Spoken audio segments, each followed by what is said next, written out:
वे भी और मैं भी दोनों के प्रति एक अपनत्व का भाव अनुभव करते थे। और 2014 में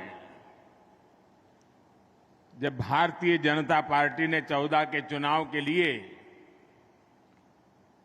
मुझे प्रधानमंत्री पद के लिए आशीर्वाद दिए, तो मैंने विपक्ष में भी जो लोग थे जिनसे मेरा पहले से परिचय था, ऐसे कुछ महानुभावों को जो देश के वरिष्ठ राजनेता थे, राजनीतिक रूप से हमारे विरोधी थे, लेकिन उन सबको फोन करके आशीर्वाद लेने का मैंने एक उपक्रम किया था। और मुझे याद है उस दिन मुलायम सिंह जी का वो आशीर्वाद, कुछ सलाह के 2 शब्द, वो आज भी मेरी अमानत है। और मुलायम सिंह जी की विशेषता रही कि 2013 में मुझे उन्होंने जो आशीर्वाद दिया था, उसमें कभी भी उतार चढ़ाव नहीं आने दिया। घोर राजनीतिक विरोधी बातें के बीच भी जब 2019 में पार्लियामेंट का आखिरी सत्र था, पिछली लोकसभा का, और संसद के अंदर मुलायम सिंह जी जैसे वरिष्ठ नेता,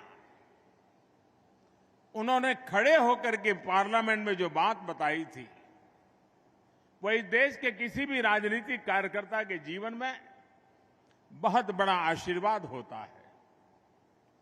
उन्होंने संसद में खड़े होकर के कहा था, कोई लाग लगेट के बिना कहा था, राजनीतिक आटा पाटा के खेल के बिना कहा था।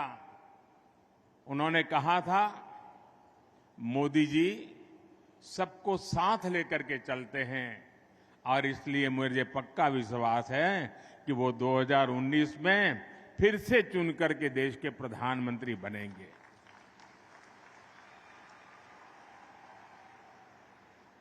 कितना बड़ा दिल होगा जो मुझे जब तक जीवित रहे, जब भी मौका मिला, उनके आशीर्वाद मिलते रहे। मैं आज आदरणीय मुलायम सिंह जी को गुजरात की इस धरती से, मां नर्मदा के तट से, उनको आदरपूर्वक भावभीनी श्रद्धांजलि देता हूं। मैं ईश्वर से प्रार्थना करता हूं कि उनके परिवार, उनके समर्थकों को ये दुख सहने की शक्ति दे। साथियों, इस बार मैं ऐसे समय में भरूच आया हूं जब देश आजादी का अमृत महोत्सव मना रहा है। जब भी हम भारत के इतिहास को पढ़ते हैं और भविष्य की बात करते हैं, तो भरूच की चर्चा हमेशा गर्व के साथ होती है।